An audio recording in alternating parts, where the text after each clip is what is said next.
इस वीडियो में मैं आपको जैम के पोर्टल पे पैन वैलिडेशन और आईटीआर असेसमेंट के बारे में बताना जा रहा हूँ। ये काफ़ी ध्यान से आप देखिए। इसमें आप देखने के बाद आप अपना वैलिडेशन, पैन का वैलिडेशन और आईटीआर असेसमेंट कर पाएंगे। पैन में आपको सबसे पहले पैन नंबर भरना है। पैन नंबर भरने के बाद आपको नाम भरना है, जो नाम आपके आधार कार्ड में है। ये केस सेंसिटिव है, इसलिए आधार कार्ड में जो नाम लिखा है उसे आप यहाँ से ठीक से भरें तो आपका पैन वैलिडेट हो जाएगा। अब हम जाते हैं टैक्स असेसमेंट पे।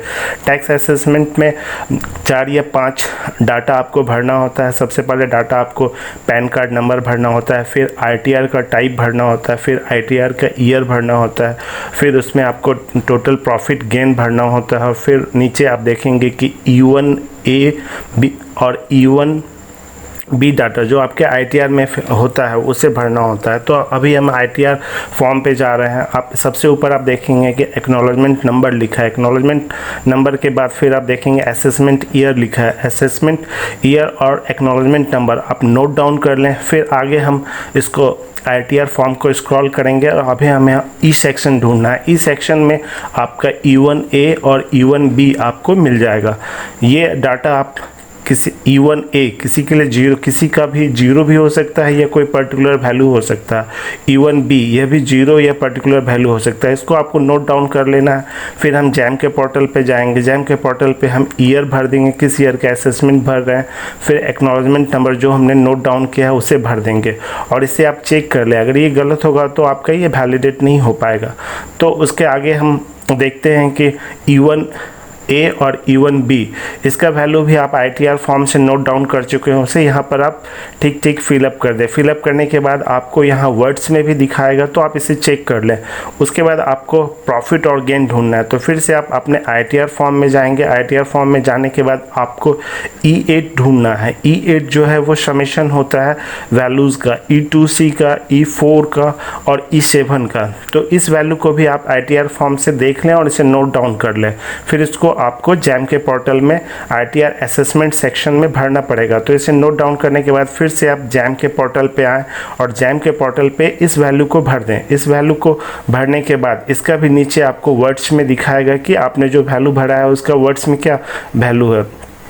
तो उसको चेक कर लें आप। क्रॉस चेक करने के बाद आप नीचे जाकर देखेंगे कि आपको क्रिएट ऑप्शन आता है। क्रिएट ऑप्शन मतलब आपका जो वैल्यू है आप इसे चेक कर लें और आपको इसे सबमिट करना है। सबमिट करने के बाद आपका वैलिडेशन प्रोसेस सक्सेसफुली वेरीफाइड दिखाएगा। तो इसे यहाँ हम जैम के पोर्टल पे चेक कर लेते हैं। ये ग्रीन टिक का मतलब आपका वैलिड हो गया। अब हम 19-20 असेसमेंट ईयर 19-20 का भरते हैं। इसके लिए भी हम एक्नॉलेजमेंट नंबर नोट डाउन कर लेंगे और 19-20 जैम के पोर्टल पे आईटीआर 4 और 2019-20 भर देते हैं। फिर हम एक्नॉलेजमेंट नंबर भरेंगे।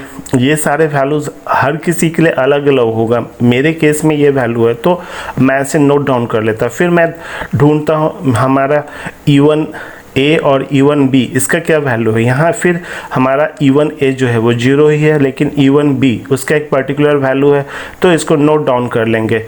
नोट डाउन करने के बाद आप E8 ढूंढें। E8 जो है आपका वो टोटल प्रॉफिट है तो उसको भी नोट डाउन कर लें और फिर से आप जैम के पोर्टल पे जाएंगे। जैम के पोर्टल पे आपने जो वैल्यू नोट डाउन किया है उसे यहाँ पे भर दीजिए।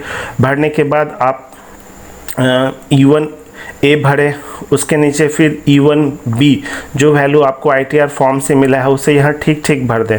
वैल्यू भरते समय हमेशा सावधानी बरतें। एक भी नंबर अगर ऊपर नीचे होगा तो आपका वैलिडेशन फेल्ड हो जाएगा। भरने के बाद हम सबमिट करते हैं और चेक करते हैं तो हम देखते हैं कि हमारा असेसमेंट ईयर 19-20 का वेरीफाई नहीं हो रहा है। वेरीफाई करने के लिए फिर से वेरीफाई पे क्लिक करें, लेकिन वेरिफिकेशन हमारा हम जब चेक करते हैं तो ये फेल्ड हो जाता है। ये देखिए यहाँ पर रेड टिक है।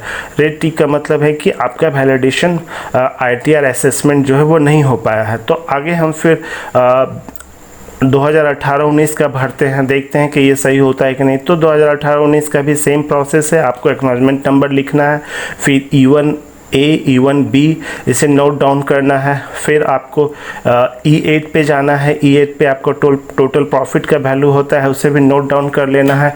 E8 का जो वैल्यू है उसको आपको फिर जैम के पोर्टल पे भरना है। स्क्रॉल करने के बाद आगे आप देखेंगे E8 का वैल्यू, जैसे पहले आपने लिया था समेशन उसे ही, तो इसे आप नोट डाउन कर लें। नोट डाउन करने के बाद फिर से जैम के पोर्टल पे जाएं, 2018-19 सेलेक्ट करें और एक्नॉलेजमेंट नंबर जो आपने सेलेक्ट किया था वो उसे लिखा था उसे यहाँ पे भर दें, और आपको E1A और E1B दोनों का वैल्यू भर देना है। दोनों का वैल्यू भर देने के बाद फिर से आप देखेंगे कि नीचे एक क्रिएट ऑप्शन है। क्रिएट ऑप्शन का मतलब होता है कि आप अपने ITR असेसमेंट को आपने भर चुका है और आप उसे सबमिट कर रहे हैं। सबमिट करने के बाद आपका ये वैलिड हो जाएगा।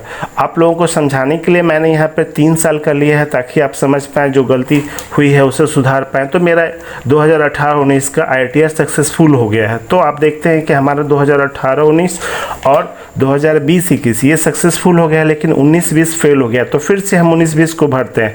19-20 भरने के लिए इस बार हम देखते हैं कि हमारा B1 का जो समेशन है वो कितना है, उसको हम E8 से मिलाते हैं। E8 में जो हमारा वैल्यू आया है वो कितना है, यही हमारा टोटल प्रॉफिट है, ये टोटल इनकम है। इसको आप देखते हैं। तो उससे पहले फिर आप E1A और E1B ये भी लिख लें, क्योंकि इसे भी आपको जैम के पोर्टल पे भरना है। इसको नोट डाउन करने के बाद आप E8 की तरफ जाएंगे।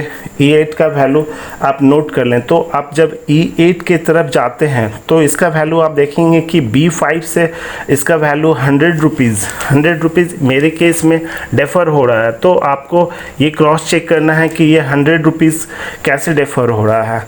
हमारा वैल्यू आ रहा है और जो B5 का वैल्यू है वो दोनों डेफर है। तो हम ढूंढते हैं ये 100 रुपीज़ का गैप कैसे आ रहा है।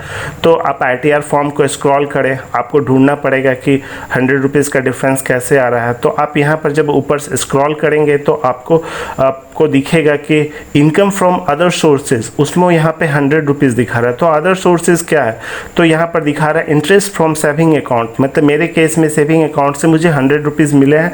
तो मेरा B5 का वैल्यू जो है वो E8 से डेफर करता है, तो मुझे B5 का ही वैल्यू लेना है। तो आपको फिर से आप जैम के पोर्टल पे जाएं, वहाँ पर आप एक्नॉलेजमेंट नंबर भर दें और यहाँ पर profit and gain from business और प्रोफेशन, इसमें आपको E8 का नहीं B5 का वैल्यू भरना है। तो यहाँ पर आप ध्यान रखेंगे कि जो हमने पहले फर्स्ट टाइम जब 2019-20 का भर रहे थे तो हमारा वहाँ पे गलती हुआ था। तो इस बार हम उस वैल्यू को सुधार के B5 का वैल्यू भरते हैं।